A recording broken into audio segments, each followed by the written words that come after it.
Welcome to the story for sleep.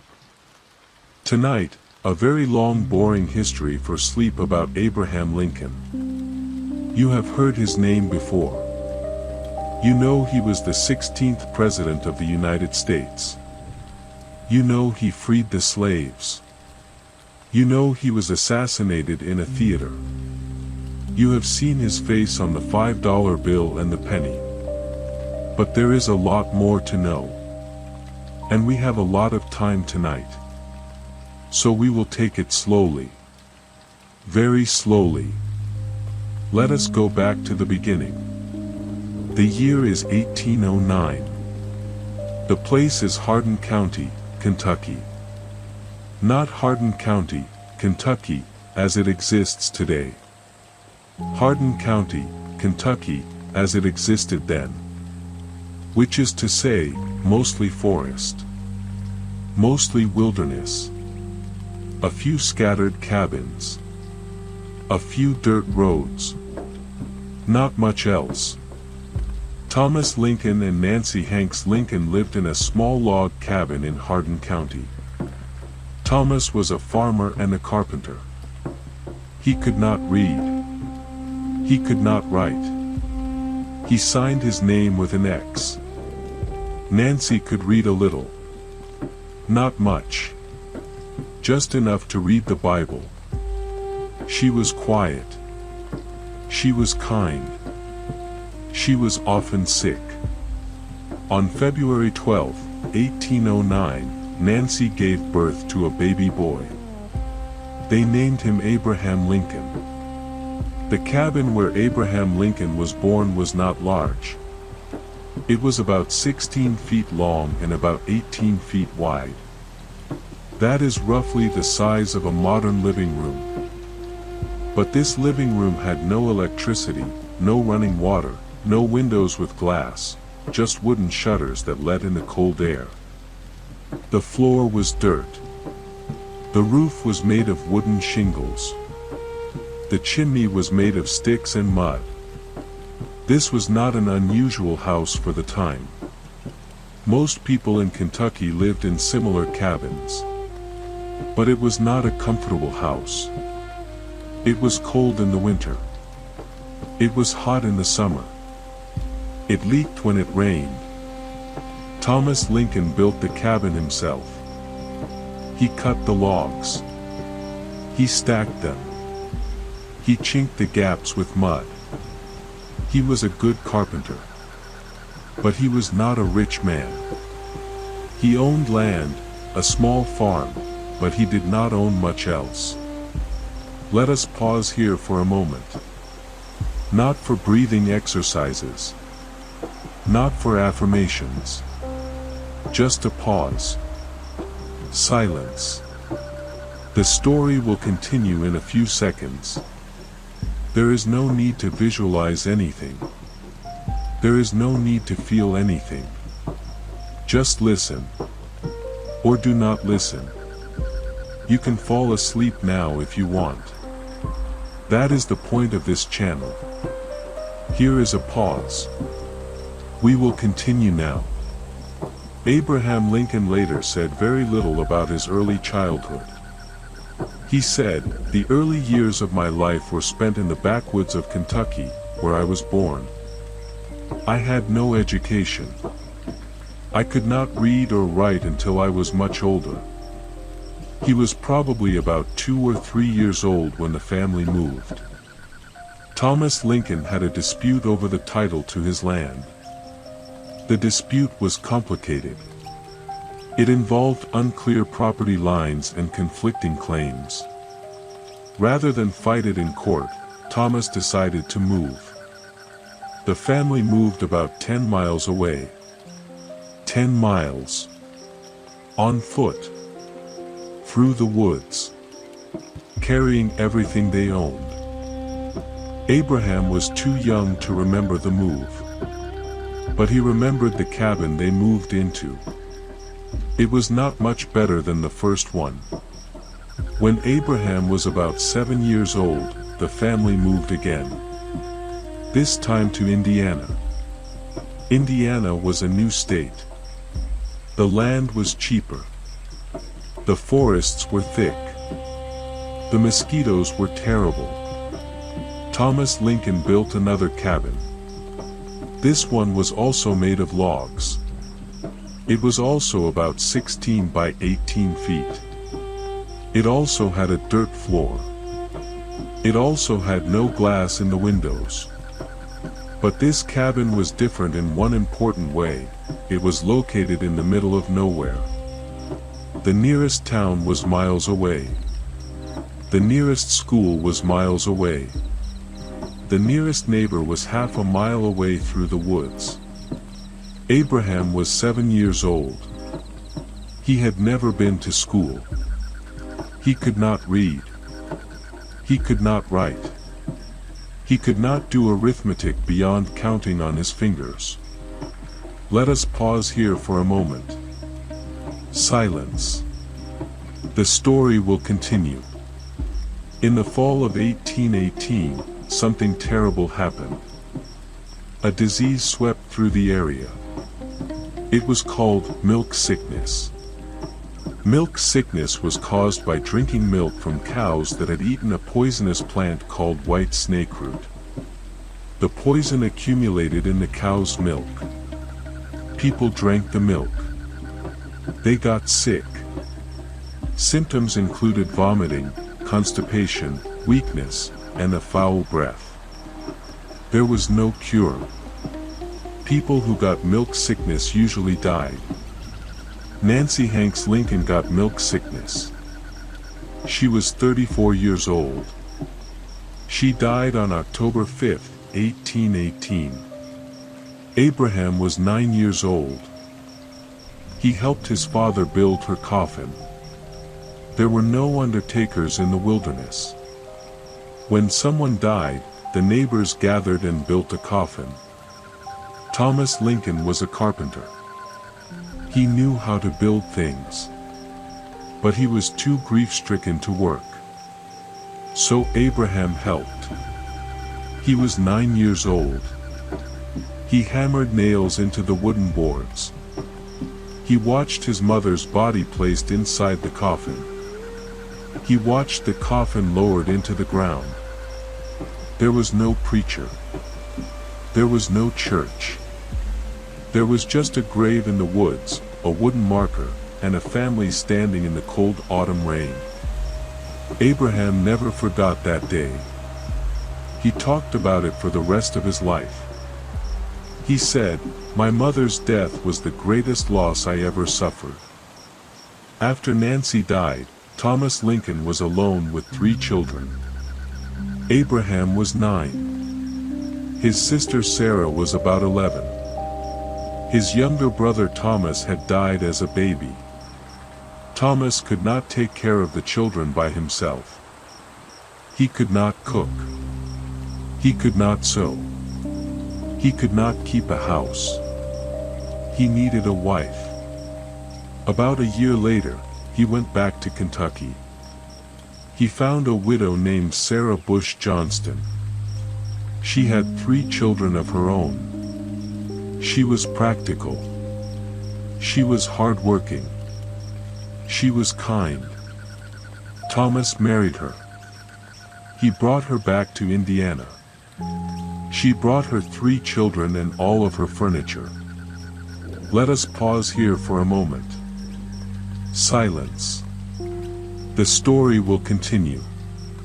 Sarah Bush Johnston was a good stepmother.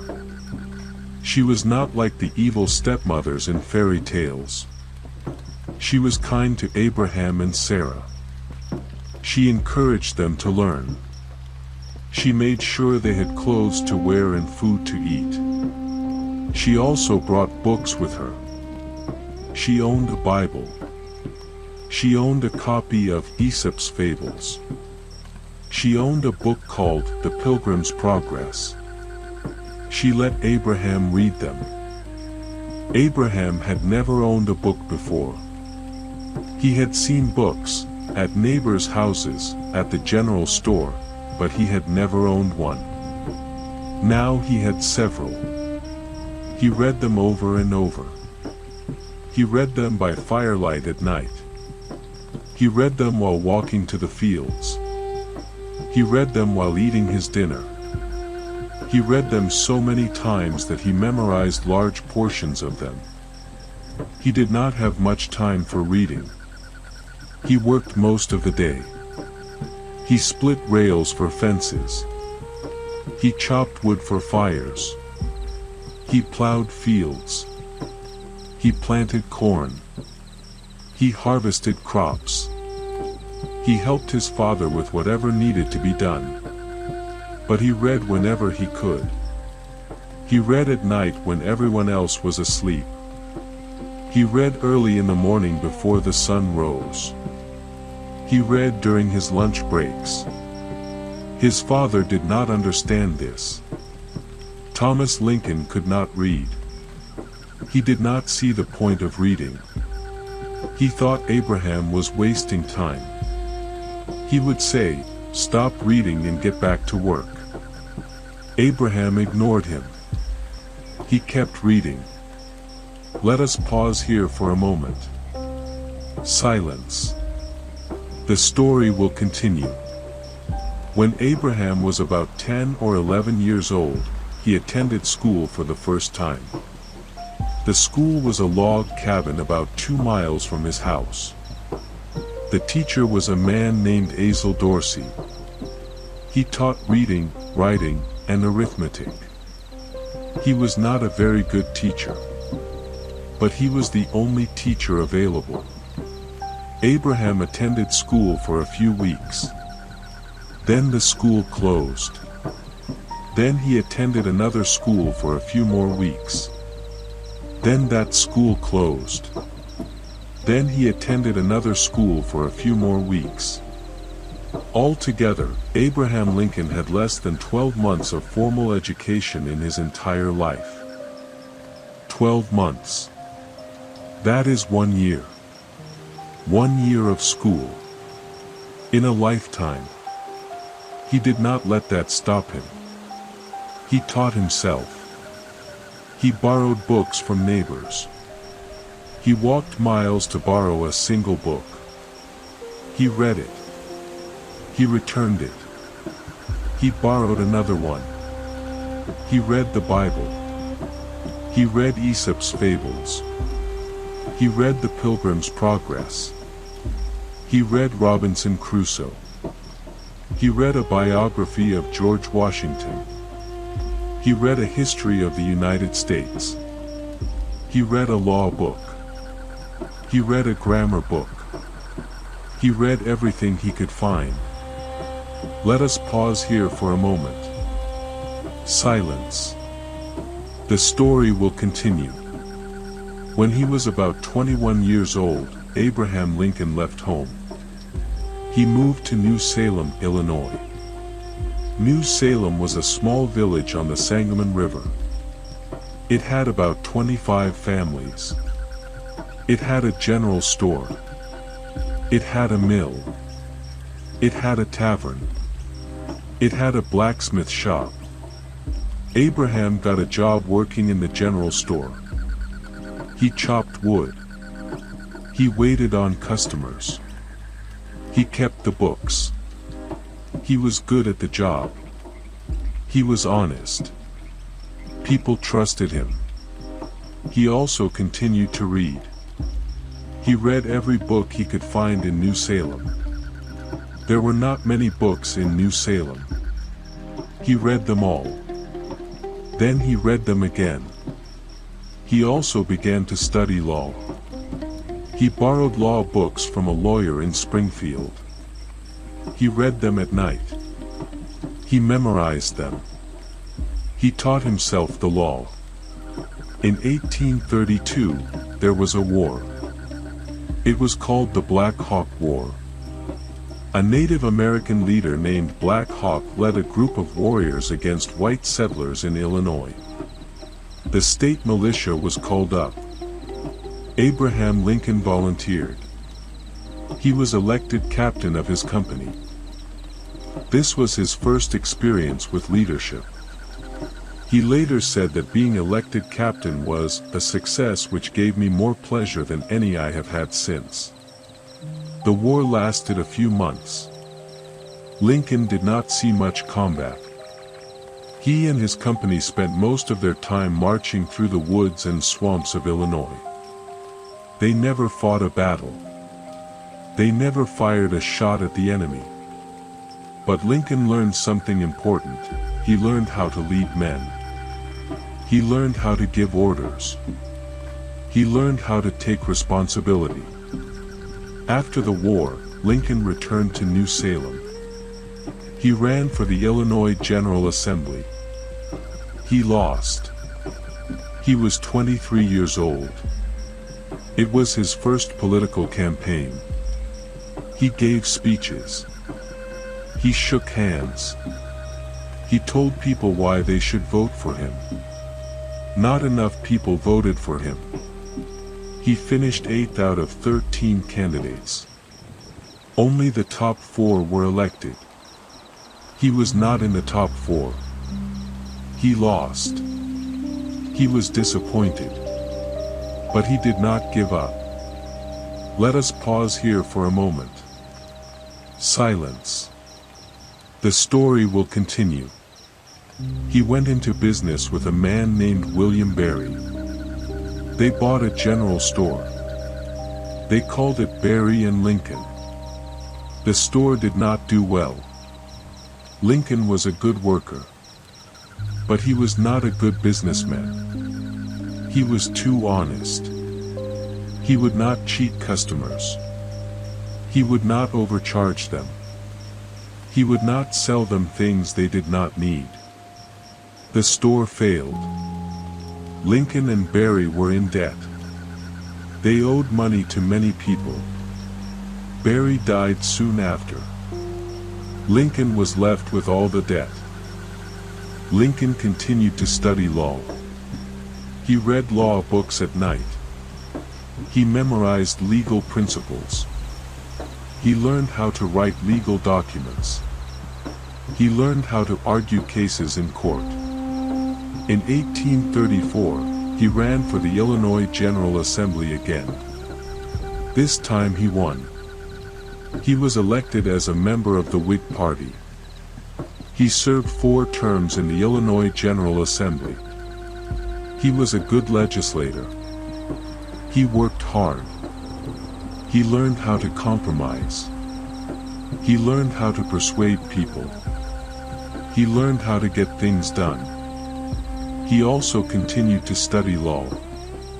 In 1836, he was licensed to practice law. He moved to Springfield, the new state capital. He became a lawyer. Springfield was a small town. It had about 2,000 people. It had dirt streets. It had wooden sidewalks. It had a courthouse. It had a few churches. It had a few hotels. It had many lawyers. Lincoln shared an office with a lawyer named John Todd Stewart.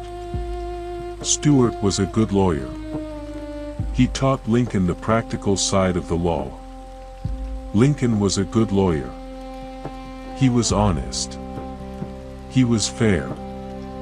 He did not take cases he did not believe in. He did not overcharge his clients. He was known for his integrity. Let us pause here for a moment. Silence. The story will continue. In 1842, Abraham Lincoln married Mary Todd. Mary Todd was from a wealthy family in Kentucky. She was educated. She was ambitious. She was strong-willed. She was also unpredictable. She had mood swings. She could be loving one moment and angry the next. Their marriage was difficult. They had 4 children. Only one lived to adulthood. Robert Todd Lincoln was their first child. He was born in 1843. He lived a long life. He became a lawyer. He served as Secretary of War. He died in 1926. Edward Eddie Lincoln was their second child. He was born in 1846. He died in 1850. He was 3 years old. He died of tuberculosis. William Willie Lincoln was their third child. He was born in 1850. He died in 1862. He was 11 years old. He died of typhoid fever in the White House. Thomas Tad Lincoln was their fourth child. He was born in 1853. He died in 1871. He was 17 years old. He died of heart failure. Lincoln loved his children. He played with them. He read to them. He let them run around the house. He did not discipline them harshly. He said, "Let them be happy. They will not be children forever." He was especially close to Willie and Tad. They were the youngest. They were the most lively. They brought him joy during difficult times. Willie's death in 1862 was devastating. Lincoln wept openly. He could not attend the funeral. He stayed in his office and cried. Mary Todd Lincoln was so grief-stricken that she could not function. She stayed in her room for weeks. Tad never fully recovered from Willie's death. He was sickly for the rest of his life. He died 6 years after his father was assassinated. Let us pause here for a moment. Silence. The story will continue. In 1846, Lincoln was elected to the United States House of Representatives. He served one term. He was not a particularly notable congressman. He spoke out against the Mexican-American War. He thought the war was unjust. He thought the war was an excuse to expand slavery into new territories. His opposition to the war made him unpopular. He did not run for re-election. He returned to Springfield and practiced law. For the next several years, Lincoln focused on his law practice. He became one of the best lawyers in Illinois. He argued cases before the Illinois Supreme Court. He argued cases before the United States Supreme Court. He was known for his logic, his wit, and his honesty. He also became interested in politics again. The issue of slavery was dividing the country. The Whig Party was falling apart. A new party was forming, the Republican Party. The Republican Party was founded on the principle that slavery should not be allowed to expand into new territories. It was not an abolitionist party. It did not call for the immediate end of slavery. But it called for preventing the spread of slavery. Lincoln joined the Republican Party. He quickly became one of its leaders in Illinois. In 1854, he ran for the United States Senate. He lost. In 1856, he was a candidate for the vice presidential nomination. He was not chosen. In 1858, he ran for the Senate again. His opponent was Stephen A. Douglas. Let us talk about the Lincoln-Douglas debates in more detail. Because they are worth understanding. Not because you need to remember them for a test. Not because they will change your life. But because they show something important about Lincoln. He was not afraid to lose. He knew he might lose the election. He knew Douglas was famous. He knew Douglas had money. He knew Douglas had connections. He knew Douglas had been a senator for years.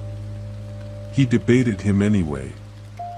The debates took place in 7 different cities across Illinois: Ottawa, Freeport, Jonesboro, Charleston, Galesburg, Quincy, Alton.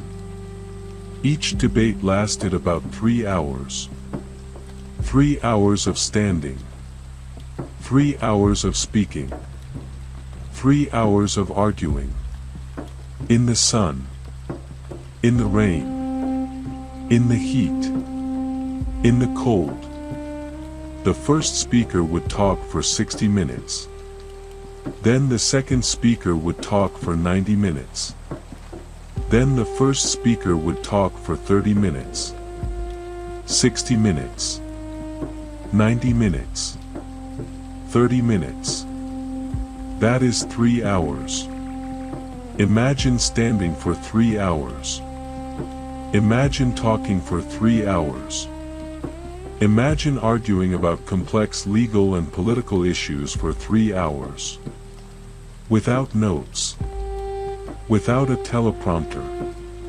Without PowerPoint. Without a microphone. Just your voice. Just your knowledge. Just your ability to think on your feet. Lincoln did this 7 times. Douglas did this 7 times. They traveled hundreds of miles between debates. On trains. On carriages. On horseback. In the rain. In the mud. In the dark. Let us pause here for a moment. Silence. The story will continue. The first debate was in Ottawa. Ottawa was a small town on the Illinois River. It had about 7,000 people. People came from all over the state to hear the debate. They came on foot, on horseback, on wagons, on trains. They stood in the sun for hours. They listened. They cheered. They booed. They argued among themselves. Lincoln spoke first. He talked about slavery. He said he did not want to end slavery where it already existed. He said the Constitution protected slavery in the states where it already existed. But he said he did not want slavery to spread to new territories. Douglas spoke second. He accused Lincoln of being an abolitionist. He said Lincoln wanted to make black people equal to white people. He said Lincoln wanted to destroy the Southern way of life. Lincoln responded. He said he was not an abolitionist. He said he did not believe in racial equality. He said, "I am not, nor ever have been, in favor of bringing about in any way the social and political equality of the white and black races." Those words sound terrible today. They sound racist. They were racist. But Lincoln was not as racist as most white people of his time. He was less racist. He was moving in the right direction. He was not there yet. He also said, notwithstanding all this, there is no reason in the world why the black man is not entitled to all the rights enumerated in the Declaration of Independence, the right to life, liberty, and the pursuit of happiness. Let us pause here for a moment. Silence. The story will continue. The second debate was in Freeport. Freeport was also a small town. People came from miles around. They stood in the sun. They listened. At Freeport, Lincoln asked Douglas a question. The question became famous. It was called the Freeport question. Lincoln asked, if the people of a territory voted not to allow slavery, could they ban slavery even if the Supreme Court said they could not? It was a tricky question. Douglas had to answer. If he said yes, he would anger the Southern Democrats. If he said no, he would anger the Northern Democrats. Douglas answered yes. He said the people of a territory could ban slavery by passing laws that made slavery impossible to enforce. The answer helped Douglas win the Senate race. The Southern Democrats heard what he said. They remembered it. They never forgave him. When the Democratic Party split in 1860, the Southern Democrats remembered the Freeport question. They refused to nominate Douglas. Lincoln lost the Senate race. But he won the long game. His question helped destroy Douglas's career. That is something to remember. Sometimes you lose the battle but win the war. Sometimes you lose today but win tomorrow. Sometimes you have to be patient. The third debate was in Jonesboro. Jonesboro was in southern Illinois. Southern Illinois was more sympathetic to the South. Many people there supported slavery. Many people there hated Lincoln. The crowd was hostile. They shouted at Lincoln. They called him names. They tried to interrupt his speech. Lincoln did not shout back. He did not get angry. He waited. He let them tire themselves out. Then he continued. He said, "I am not their enemy. I am trying to save the Union. I am trying to prevent a civil war." The fourth debate was in Charleston. Charleston was in eastern Illinois. The crowd was smaller. The weather was good. The debate was less dramatic. The fifth debate was in Galesburg. Galesburg was in western Illinois. Galesburg was home to a college. The crowd was educated. The crowd was serious. The sixth debate was in Quincy. Quincy was on the Mississippi River. The crowd was large. The debate was long. The seventh debate was in Alton. Alton was also on the Mississippi River. It was the last debate. Lincoln was tired. Douglas was tired. The audience was tired. They had been following the debates for months. In Alton, Lincoln gave one of his best speeches. He said, "The real issue is the eternal struggle between right and wrong. The real issue is the struggle between those who say that slavery is right and those who say it is wrong." He said, "I believe that slavery is wrong. I believe that it is a moral evil. I believe that it should not be allowed to spread." He lost the election. But he made his position clear.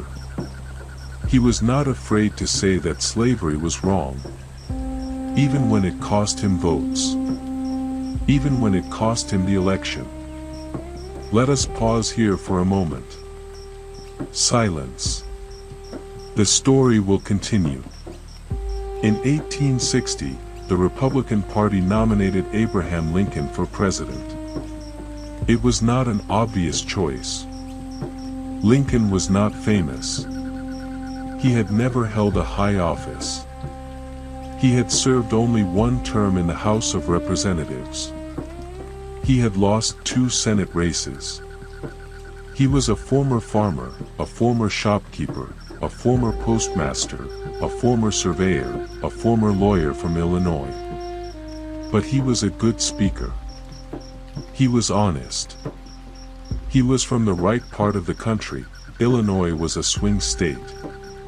And he was not associated with the radical abolitionists who frightened moderate voters. He won the nomination on the 3rd ballot. The general election was chaotic. 4 candidates ran for president. The Democratic Party had split into 2 factions. One faction nominated Stephen Douglas. The other faction nominated John C. Breckinridge. A 4th party, the Constitutional Union Party, nominated John Bell. Lincoln won the election with only 39% of the popular vote. He did not win a single Southern state. His name was not even on the ballot in most Southern states. But he won enough electoral votes to become president. Let us pause here for a moment. Silence. The story will continue. Before Lincoln even took office, 7 Southern states seceded from the Union. They formed their own government. They called it the Confederate States of America. They elected Jefferson Davis as their president. They did not wait to see what Lincoln would do. They did not give him a chance. They saw his election as a threat to slavery. They left. Lincoln was inaugurated on March 4, 1861. In his inaugural address, he tried to calm the Southern states. He said he had no intention of ending slavery where it already existed. He said he only wanted to prevent its spread. He said, "We are not enemies, but friends. We must not be enemies." But it was too late. The Southern states had already made up their minds. Let us talk about Lincoln's cabinet in more detail. Because his cabinet was remarkable. Not because it was harmonious. It was not. It was full of men who hated each other. But Lincoln kept them together. He managed their egos. He listened to their advice. He made his own decisions. Secretary of State was William Seward. Seward had been Lincoln's rival for the Republican nomination. He was older. He was more experienced. He thought he should have been president. He was also brilliant. He was a good diplomat. He kept European countries from recognizing the Confederacy. Secretary of War was Edwin Stanton. Stanton was a Democrat. He had worked for the Buchanan administration. He had criticized Lincoln. He thought Lincoln was incompetent. But Stanton was also a good administrator. He organized the War Department. He helped win the war. Secretary of the Treasury was Salmon Chase. Chase was also a rival. He wanted to be president. He thought he was smarter than Lincoln. He was probably right about being smarter. But he was not a better leader. Chase managed the nation's finances during the war. He helped create a national currency. He helped raise money to pay for the war. Attorney General was Edward Bates. Bates was from Missouri. He was old. He was conservative. He did not agree with Lincoln on many issues. But he was honest. He was loyal. Lincoln's cabinet members fought with each other. Chase and Seward fought. Stanton and Chase fought. Everyone fought with everyone. Lincoln did not fire them. He kept them together. He used their disagreements to his advantage. He listened to both sides. He made his own decisions. He said, "I am the president. I am the one who decides. You can argue all you want. But I make the final decision." Let us pause here for a moment. Silence. The story will continue. On April 12, 1861, Confederate forces attacked Fort Sumter, a federal fort in South Carolina. The Civil War had begun. Lincoln called for 75,000 volunteers to put down the rebellion. 4 more Southern states seceded. The war would last 4 years. More than 600,000 Americans would die. Lincoln was not a military man. He had never commanded an army. He had never been in a battle. He had served in the Black Hawk War, but he never saw combat. He was a politician. He was a lawyer. He was a former shopkeeper. But he learned. He read books about military strategy. He studied maps. He visited generals. He asked questions. He made mistakes. He fired generals who were not aggressive enough. He promoted generals who were. In September 1862, after the Battle of Antietam, Lincoln issued the Emancipation Proclamation. The Emancipation Proclamation declared that all enslaved people in states that were in rebellion against the United States were free. It was a war measure. It was designed to weaken the Confederacy. It was also a moral act. Lincoln had wanted to end slavery for years. The proclamation did not free all enslaved people. It only freed those in states that were in rebellion. It did not free enslaved people in the border states, Maryland, Delaware, Kentucky, Missouri. It did not free enslaved people in parts of the South that were already under Union control. But it changed the nature of the war. The war was no longer just about preserving the Union. It was also about ending slavery. The Emancipation Proclamation was not popular. Many Northerners opposed it. They thought it would prolong the war. They thought it would make peace impossible. They thought Lincoln had gone too far. Lincoln did not care. He said, "I am not bound to win, but I am bound to be true. I am not bound to succeed, but I am bound to live up to what light I have." He was not sure if the proclamation would work. He was not sure if the courts would uphold it. He was not sure if history would approve.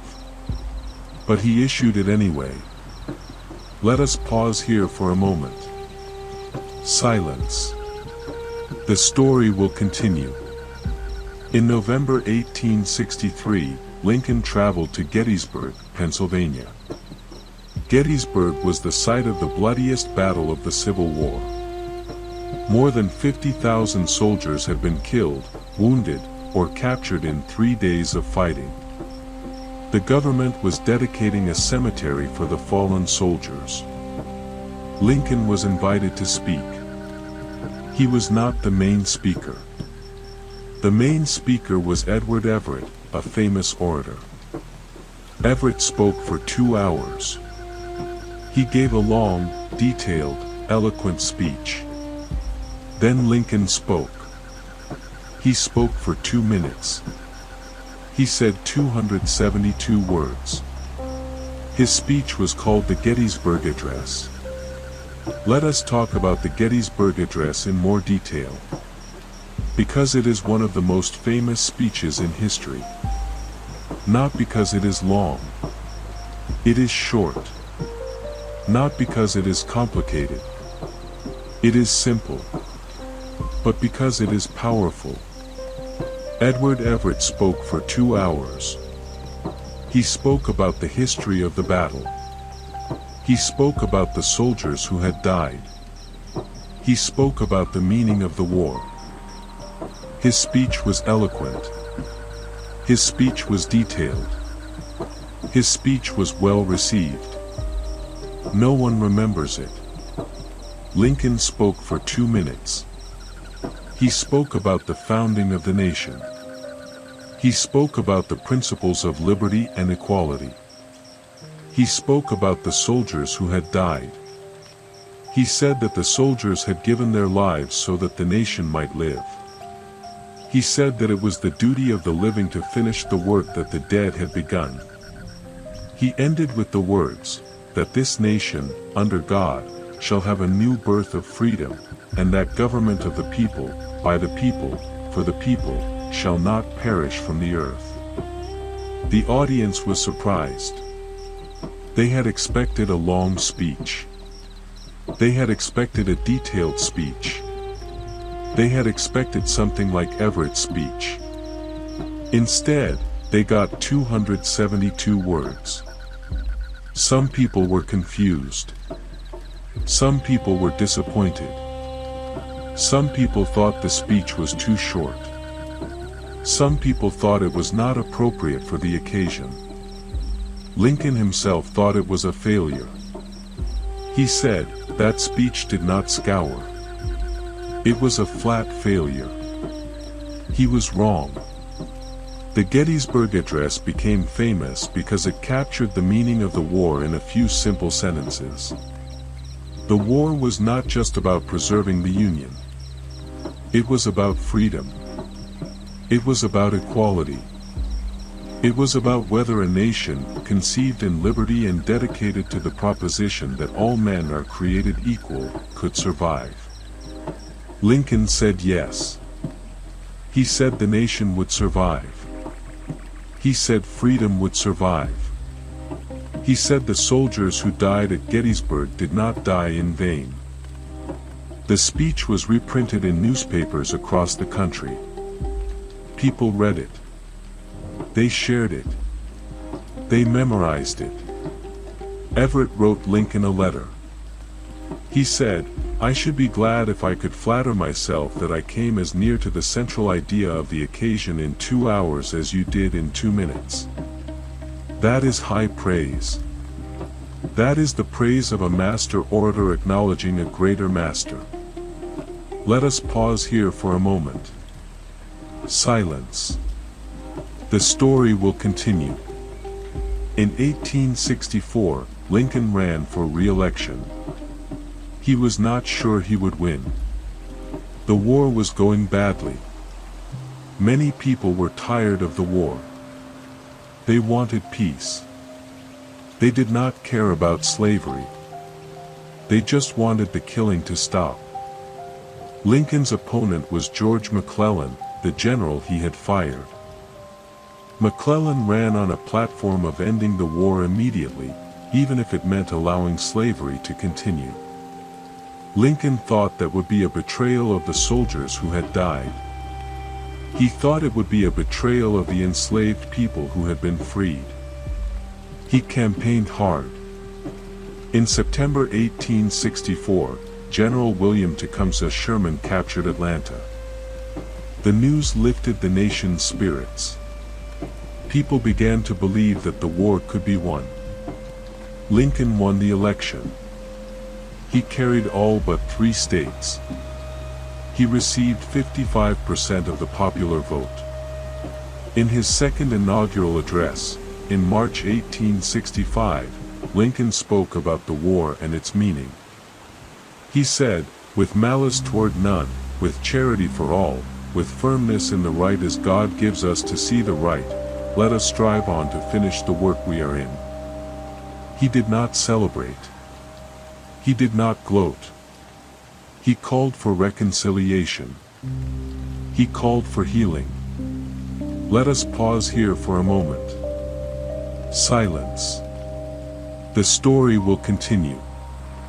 On April 9, 1865, General Robert E. Lee surrendered to General Ulysses South Grant at Appomattox Courthouse in Virginia. The war was over. Lincoln was happy. He had waited 4 years for this moment. He had lost friends.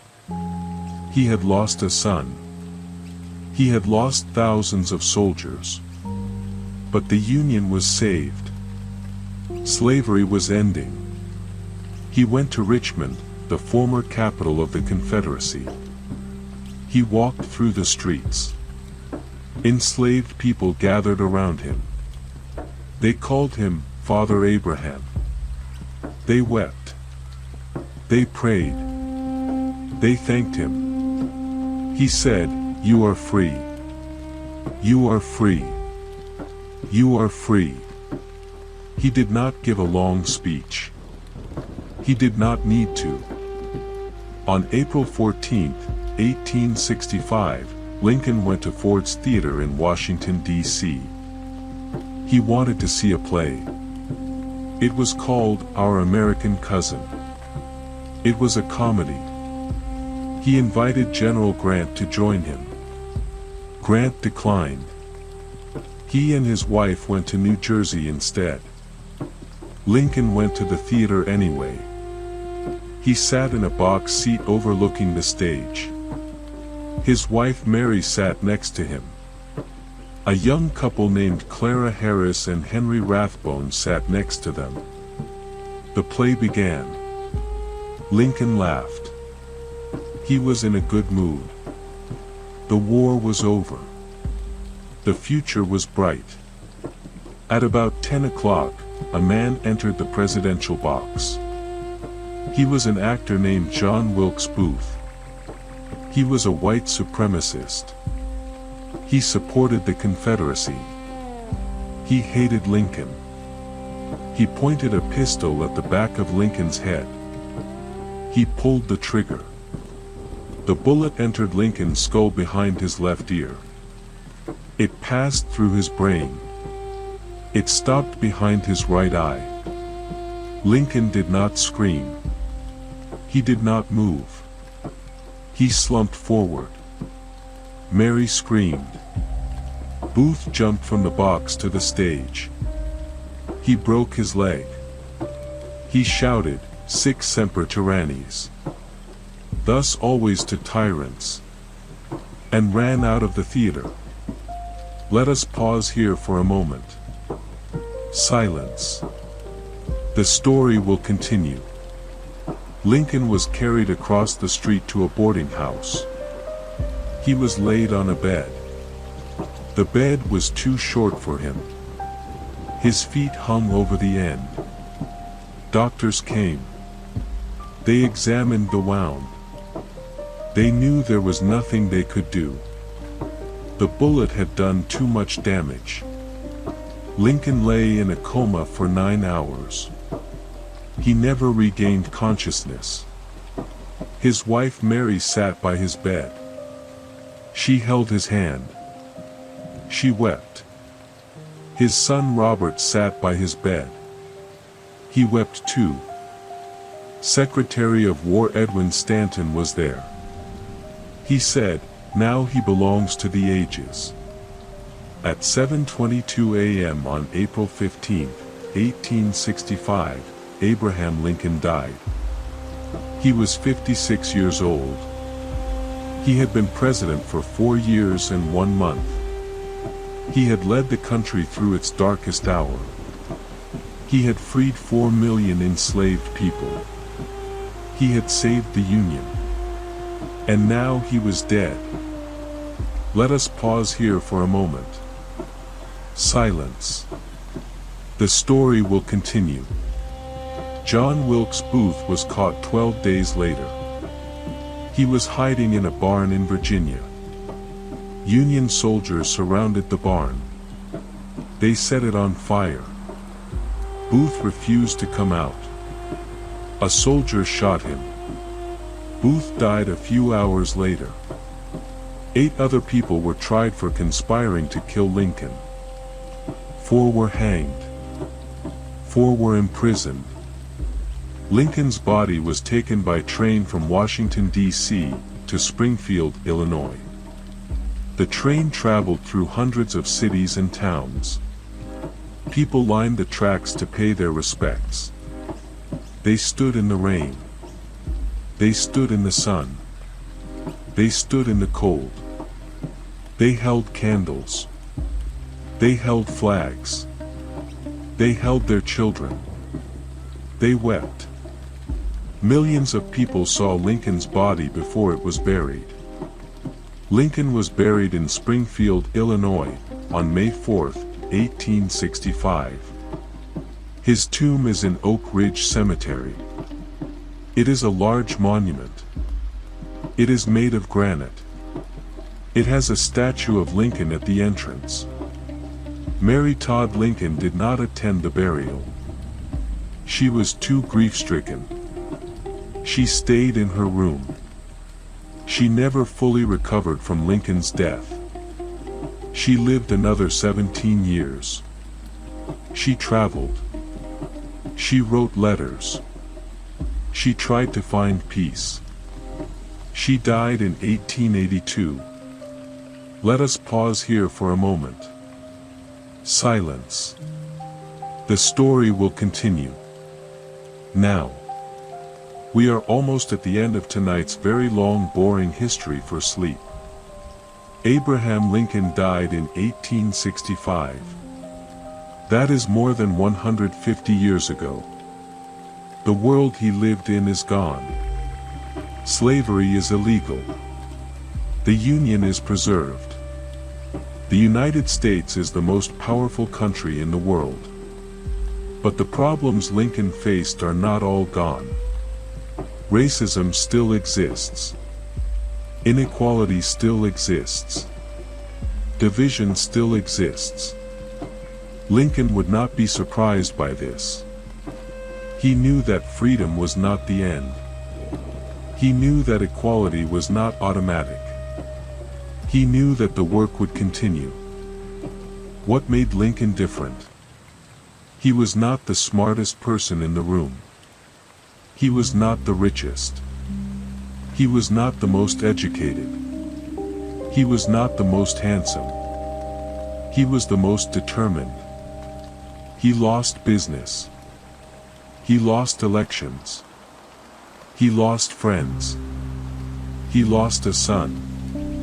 He lost thousands of soldiers. He was hated by half the country. He was shot in the head. He kept going. He said, "I am not concerned that I have been defeated. I am concerned that I have not been defeated enough times to know that I can get back up." He said, "The best way to predict your future is to create it." He said, "I will prepare and someday my chance will come." His chance came. He was ready. You do not need to be a president. You do not need to free 4 million enslaved people. You do not need to win a war. You just need to keep going. When you fail, get back up. When you lose, try again. When people doubt you, prove them wrong. Not for glory. Not for money. Not for fame. Because giving up is not an option. Now. Close your eyes. If they are not already closed, close them now. The story is over. You do not need to remember the dates. You do not need to remember the names of the battles. You do not need to remember the details of the debates. Just remember this: a boy who had less than 1 year of formal education taught himself to read. He read by firelight. He borrowed books. He walked miles for knowledge. He failed. He lost. He got back up. He became president. He saved his country. And he did not give up. Let us take one final pause. Silence. The story is done. You can rest now. You have done enough for today. You have done enough for this week. You have done enough for this year. The sun will rise tomorrow. The birds will sing. The world will keep turning. You do not need to do anything tonight. You just need to rest. Good night. Sleep well.